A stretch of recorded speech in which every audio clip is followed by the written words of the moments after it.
आज नागपूरला अधिवेशन चालू आहे. इथून 10 किलोमीटरच्या अंतरावर अवघ्या 10 किलोमीटरच्या अंतरावर आता सकाळी 2 तास ते एका बिबट्याला शहरामध्ये घुसलाय. उड्या मारतोय या गच्चीवरून त्या गच्चीवरून, त्या अंगणातून त्या अंगणामध्ये. लोक संपूर्ण घरदार सोडून पळून गेले. आज नागपूर सारख्या ठिकाणी ही परिस्थिती आज झाली अधिवेशनामध्ये. त्यांना 2 तासापूर्वी त्यांनी ऑपरेशन करून त्यांना ते बेशुद्धीचं इंजेक्शन मारून त्याला उचललं गेलंय. माझी विनंती शासनाला एवढीच आहे, 90 दिवसामध्ये एकही बळी महाराष्ट्राला परवडणार नाही, शेतकऱ्यांना परवडणार नाही. सर्वसामान्य माणसाला जीवनाचा अधिकार दिलेला आहे. जसा प्राण्यांना जगायचा अधिकार आहे तसा माणसाला जगायचा अधिकार आहे. नागरी वस्तीमध्ये बिबट्या येतो हे आपलं मोठं अपयश आहे. त्यामुळे 90 दिवसाच्या आतमध्ये 2 रेस्क्यू सेंटर बनवा.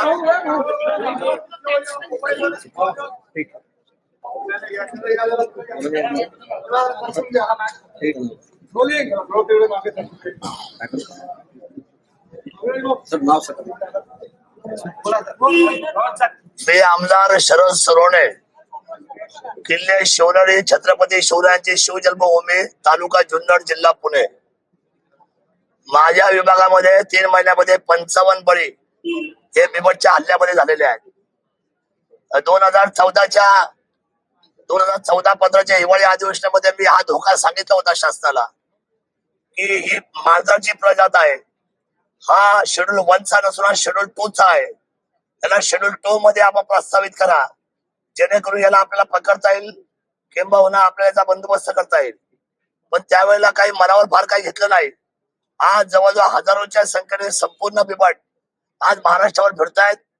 महाराष्ट्राचा हा जो आता बिबट जो आहे तो आपत्कालीन घोषित केला पाहिजे राज्याचा. राज्य आपत म्हणजे काय, तर राज्य आपत म्हणजे राज्यावर आलेलं संकट म्हणजे बिबट आहे. तर या राज्य आपत घोषित करावं आपण. आणि राज्य आपत घोषित करत असताना आपण सर्वांनी आता तातडीने, आता खूप उपाययोजना झाल्या. 2014 पासून तर 2024 पर्यंत वेगवेगळे प्रयोग केले अधिकाऱ्यांनी सुद्धा फॉरेस्ट खात्याच्या, पण त्याच्यामध्ये काही यश आलेलं नाही. काल विधिमंडळामध्ये लक्षवेधी होते, त्यावेळेला 288 पैकी अर्ध्या आमदारांनी या विषयावर फार मोठा हल्लाबोल केलेला आहे शासनावर. त्यामुळे ही आपत्कालीन गोष्ट आहे. शेतामध्ये आमची महिला भगिनी, आमची माय मावशी, आमची आई, आमची आजी शेतामध्ये काम करू शकत नाही. आज लहान लहान मुलं शाळेमध्ये जाऊ शकत नाही. आज लहान लहान मुलं अंगणामध्ये खेळू शकत नाही. अशा परिस्थितीमध्ये आमच्या शुगर कॅन म्हणजे जिथे ऊसाची शेती आहे त्या सगळ्या ठिकाणी हजारोच्या संख्येने आज बिबट वावरतात. बिबट्यांची संख्या मोठी आहे. आम्हाला माणूस मेल्यानंतर 25 लाख रुपये दिले जातात. 25 लाखाने गेलेला माणूस, गेलेली व्यक्ती, एखाद्या पतीची पत्नी, एखाद्या पत्नीचा पती, एखादा लहान मुलगा, एकुलते एक बाळ, हे 25 लाख त्याची किंमत होऊ शकत नाही. आम्हाला पैसा नको. आतापर्यंत 17.5 कोटी रुपये तुम्ही दिले. त्या 17.5 कोटीच्या मदतीची माती झालेली आहे. किती पशुधन केलं, किती आमची माणसं गेली.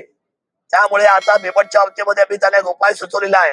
हा नसबंदी किंवा शेळ्या सोडण्याचा जो प्रकार आहे, अधिकाऱ्यांना माझी नम्र विनंती आहे, अधिकारी इन करून एसी कॅबिन मध्ये वरती बसतात, त्यांना बिबट्याचा भय नाही, त्यांना या गोष्टीची कल्पना नाही. माझं विनंती आहे या बाबतीमध्ये शासनाने सुमोटो हा आपत विषय लक्षात घेऊन मुख्यमंत्री महोदय, 2 उपमुख्यमंत्री आणि राज्याचे फॉरेस्ट मंत्री गणेशजी नाईक साहेब यांनी 2 रेस्क्यू सेंटर तातडीने बनवावे.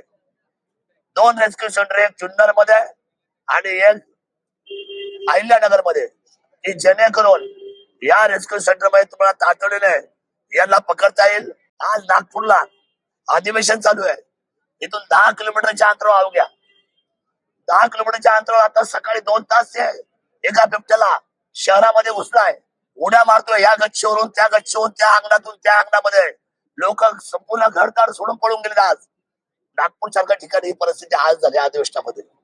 त्यांना 2 तासापूर्वी त्यांनी ऑपरेशन करून त्यांना ते बेशुद्धीचं इंजेक्शन मारून त्याला उचललं गेलंय. माझी विनंती शासनाला एवढीच आहे, 90 दिवसामध्ये एकही बळी महाराष्ट्राला परवडणार नाही, शेतकऱ्यांना परवडणार नाही. सर्वसामान्य माणसाला जीवनाचा अधिकार दिलेला आहे. जसं प्राण्यांना जगायचा अधिकार आहे तसा माणसाला जगायचा अधिकार आहे. नागरी वस्तीमध्ये बिबट्या येतो हे आपलं मोठं अपयश आहे. त्यामुळे 90 दिवसाच्या आतमध्ये 2 रेस्क्यू सेंटर बनवा. आणि मी तुम्हाला सांगतो, जी ही वन्यजीव संस्था आहे याची म्हणजे वर्ल्ड वाईज जी संपूर्ण या लोकांचा खर्च करायची त्याची तयारी झालेली आहे. बिबट 72 तासामध्ये एकदाच फक्त अन्न खातो, 72 तासामध्ये एकदा, बाकी वेळा तो जिरवतो. त्यामुळे त्याला आता सुद्धा आमच्याकडे एक बिबट निवारा केंद्र प्रयोगासाठी आहे. 2000 पासून ते चालू आहे. तिथं 50 बिबट्या आज समजतात. त्याची संख्या आता 105 झाली. त्यांना तिथेच जाग्यावर बसून त्या ठिकाणी त्यांना वेळेमध्ये तिथं चिकन दिलं जातं, म्हणजे त्याचं खाद्य दिलं जातं. माझं सरकारला निवेदन आहे, आपण एकही मृत्यू इथून पुढे होणार नाही. आणि 90 दिवसाच्या आतमध्ये 2 रेस्क्यू सेंटर हा एकमेव पर्याय आहे. शेळ्या सोडणं, नसबंदी करणं, त्याला गोळी मारणं. गोळी मारायचा अधिकार फक्त नरभक्षाला आहे. सरळ आणि साध्या तुम्ही बिबट्याला गोळी मारूच शकत नाही. त्याला आयडेंटिफाय करायला, त्याला लॅबोरेटरीमध्ये जायला, त्याच्या नखाचं रक्त काढून चेक करायला 3-3 महिने जातात, 4-4 महिने जातात. आणि मग कसं शोधणार? माझी विनंती आहे माझ्या मायबाप सरकारला, आपण सुमोटो आजच्या आज विधिमंडळाने निर्णय घेतला पाहिजे. 90 दिवसात 2 रेस्क्यू सेंटर, एका बाजूला नर, एका बाजूला मादी. नर आणि मादी यांचं सेपरेशन करून मोठ्या पद्धतीचे 2 रेस्क्यू सेंटर आपण ते तयार करावेत. तेवढा पैसा शासनाकडे आहे, तेवढी तरतूद आहे आणि ते तुम्ही कराल अशी अपेक्षा व्यक्त करतो. आणि महाराष्ट्राला आपण बिबट मुक्त करा, महाराष्ट्राला आपण भयमुक्त करा अशी कळकळीची विनंती मी महाराष्ट्र शासनाला करतो. सर, रेस्क्यू सेंटर तयार केल्याने हा प्रश्न सुटेल का? 100%. कारण एकीकडे मोठ्या प्रमाणात जंगलाची तोड होत आहे, जंगलामध्ये मोठ्या मोठ्या कंपन्या लागत आहे, बिल्डिंगा निर्माण होत आहे. असंच जर होत राहिलं महाराष्ट्रामध्ये तर रेस्क्यू सेंटर कुठे काम करणार? बिबटचा आणि जंगलाचा लांबवर संबंध नाही. बिबटची निर्मिती ही आमच्या जवळच्या असलेल्या ऊस शेतीमध्ये आहे. एकही माणूस जंगलात, एकही बिबट्या जंगलात नाही. आय एम सॉरी, मी आपल्याला सांगतो तो विषय मुद्दा वेगळा आहे. जंगल तोड हा जो करतो त्याला तुम्ही 100% विचारणा केली पाहिजे. आज हा बिबट्या जो आहे हा असलेल्या शेतामध्ये जन्माला येतो, ऊसाच्या शेतीला जन्माला येतो आणि आमच्यामध्ये वावरतो. हा जंगलात जात नाही, त्यामुळे त्याला शेळ्या सोडून सुद्धा काही फायदा होणार नाही. रेस्क्यू सेंटर हे त्याच्यावरचा फायनल असलेला ओपिनियन आहे आणि तेच केल्यानंतर आपण वाचू शकतो असं माझं ठाम मत आहे. किती बिबटे आहे महाराष्ट्रामध्ये, असा आकडा आहे तुमच्याकडे? आकडा 5 किलोमीटर मध्ये एक बिबट्या वावर करतो स्वतःचा. आता त्याची संख्या गव्हर्नमेंटला आणि फॉरेस्टला पण सांगता येत नाही, पण आमचं म्हणणं आहे 2000 रेस्क्यू सेंटर मध्ये 2000 थांबतील. एका बाजूला नर, एका बाजूला मादी, अशा 2 रेस्क्यू सेंटर, नर एका बाजूला मादी, अशा 2 रेस्क्यू सेंटर एका वेळा चालू केलं पाहिजे. आणि तुम्ही 2000 बिबट जर तुम्ही हात टाकाल, तिथून पुढे आपल्याला कळलं की पाठीमागे काय राहिलेत का न राहिले, तर त्यांचा अंदाज येत नाही. 5 ते 7 किलोमीटरच्या परिघामध्ये तो एक माणूस वावर करत असतो. इकडे गेला पूर्वेला का तो आपल्याला तोच वाटतो, पश्चिमेला सुद्धा तोच असतो, दक्षिणेला सुद्धा तोच. वाटताना आपल्याला 4 वाटतात, पण तो असतो एकच. एक मिनट सुनोनी जी, मैं आदित्य रानी यूटी मीडिया। सर, जो जुन्नर के किसान है उनका कहना है कि ये प्रोजेक्ट बारामती में जा रहा था, जो सफारी वाला था, आपने उपोषण कर उस जगह पर सफारी लाई। वो जगह तो उनके लिए अनुकूल है, 80% गन्ने की खेती है। आपकी वजह से 2000 लेपर्ड सफारी अलग बात है, लेपर्ड सफारी अलग बात है। लेपर्ड सफारी के लिए आपने को डेवलपमेंट आ रहा है, क्योंकि क्या है, लेपर्ड सफारी से ही ये समस्या जुन्नर और आसपास के 4 तहसीलों में, जिसमें 140 लोग मारे गए हैं, ऐसा क्षेत्र के किसानों का कहना है। अगर आप पोषण नहीं करते वो बारामती में जाती और इतनी अनुकूल जगह उनको नहीं मिलती। नहीं नहीं नहीं, बारामती में क्यों जाएंगे वो, वहीं जाने वाले पैदा से इधर ही है, जाएंगे कभी, उधर कुछ बना ही नहीं। आप गलत बात कर रहे हैं, ये बात ही अलग है। लेपर्ड सफारी ये पर्यटन का साधन है, जहाँ लोग घूमने के लिए आते हैं उनको टिकट लेके लेपर्ड देखना पड़ता है, वो चीज है। लेकिन वो अभी तक बनी नहीं है, आपके जुन्नर, वो जुन्नर में नहीं बनी है अभी। जो 4 तहसील है उसमें जो लेपर्ड है निकले हुए, वो सारे जंगल सफारी से भागे हुए लेपर्ड है, ऐसा लोगों का कहना है। जो 2500 के करीब लेपर्ड हाँ, जरा 4 दिन वहाँ पे आ जाना, थोड़ा मालूमात कर लेना, फिर मुझे क्वेश्चन कर लेना। आपको गलत बात है, गलत बात। तालुक्यामध्ये बिबट्याचं सावट आहे, तर दुसरीकडे वाढती गुन्हेगारी आहे, लोकांनी काय करायचे याच्यावर तुम्ही काय आवाज? मला गुन्हेगारांची मला आयडिया नाही, माझ्याकडे अजूनपर्यंत तशी काही नोंद आलेली नाही, पण बिबट्याच्या बाबतीमध्ये मी आता संवेदनशील आहे आणि बिबट्याच्या बाबतीमध्ये शासनाने तातडीची उपाययोजना करावी, बेबड आपत्ती घोषित करावी आणि बिबट्यापासून आपल्याकडे संरक्षण करावं अशी माझी विनंती शासनाला आहे.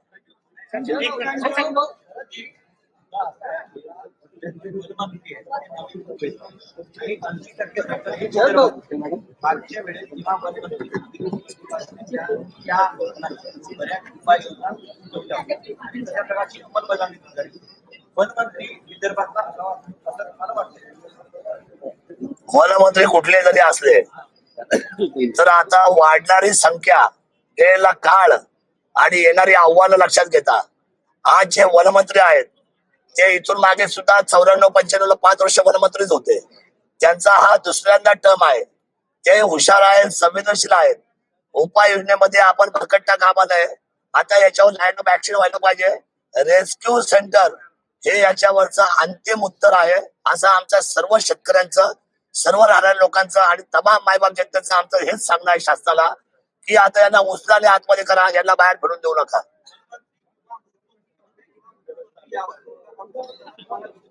एक बैठक झालेली आहे. एक बैठक मुंबईला तातडीची झाली आहे. त्याच्यामध्ये रेस्क्यू सेंटरचा मुद्दा आलाय, पण त्या गोष्टीला आता 1.5 महिना झालाय. आमचं म्हणणं आहे का तुम्ही सुमोटो मागचा पुढचा विचार न करता बेबड आपत घोषित करावी महाराष्ट्र राज्याला. कारण आज सगळ्या ठिकाणी हल्ले होत आहेत. 10 किलोमीटरच्या अंतरावर आता नागपूरला सकाळपासून एक बिबट्याने हायदोस घातलाय. इथे ते बिबट्या वाढले तर इथे यायला वेळ लागणार, आपल्याला बसायला मुश्किल होऊन जाईल. त्यामुळे मला असं वाटतं की आपण मुख्यमंत्र्यांनी आणि सरकारने म्हणजे कॅबिनेटने तातडीने हे हिवाळी अधिवेशन संपायच्या आधी 2 रेस्क्यू सेंटरची घोषणा करून 90 दिवसाचा टाइम बॉन्ड दिला पाहिजे. 90 दिवसामध्ये हा सगळा विषय संपवला पाहिजे.